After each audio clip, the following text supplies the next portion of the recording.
সুপ্রভাত বন্ধুগণ, আপনাদের সবাইকে জানাই প্রভু যীশু খ্রিস্টের নামে শুভেচ্ছা ও শুভকামনা। আসুন দেখি ঈশ্বর তার পবিত্র শাস্ত্র বাইবেল থেকে আজই প্রাতকাল আমাদের কি বলতে চান। আজকের প্রাতকালীন অধ্যয়নের জন্য আমরা বের করব গীত সংহিতা তার 36 অধ্যায় তার 5 পদ। এখানে লেখা আছে, সদাপ্রভু তোমার দয়া আকাশ মণ্ডলে ব্যাপ্ত, তোমার বিশ্বস্ততা গগন সর্পে। হালেলুয়া। ঈশ্বর তার সুন্দর বাক্যে আমাদের সকলকে আশীর্বাদ যুক্ত করুন। আমেন।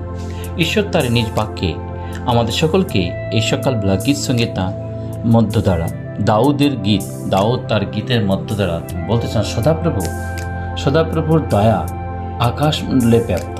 হ্যাঁ বন্ধুগণ, সদাপ্রভুর যে দয়া, ঈশ্বরের যে দয়া, ঈশ্বরের যে প্রেম, সেটা আকাশ মণ্ডলে ব্যাপ্ত এবং তাহার বিশ্বস্ততা গগন স্পর্শী। হালেলুয়া, গগন স্পর্শী। তাই আমরা এমন ঈশ্বরের আরাধনা করি যিনি দয়াতে মহান, যিনি সমস্ত আকাশ মণ্ডলে তিনি ব্যাপ্ত হয়ে আছেন এবং তাহার বিশ্বস্ততা গগন স্পর্শী। হালেলুয়া। ঈশ্বর তার এই সুন্দর বাক্য দ্বারা আমাদের এটাই বুঝাইতে চায় যে আমরা সেই প্রভুর আরাধনা সর্বসময়ের জন্য করতে পারি যিনি এই সমস্ত পৃথিবীকে, সংসারকে তৈরি করেছেন। তিনি সর্বেসর্বা, তিনি একমাত্র আমাদের উদ্ধারকর্তা।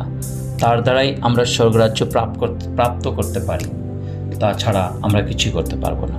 হ্যাঁ বন্ধুগণ, আসুন এই সকালবেলা আমরা একটা নির্ণয় নিই যেন আমরা সেই সদাপ্রভুর চরণে যে আমাদের জীবনকে সমর্পণ করি, কারণ তার দয়া যদি আমাদের জীবনে থাকে তো সত্যিকার আমাদের জীবনে কোনো অভাব, কোনো অনাটন, কোনো দুঃখ, কোনো কষ্ট আসবে না।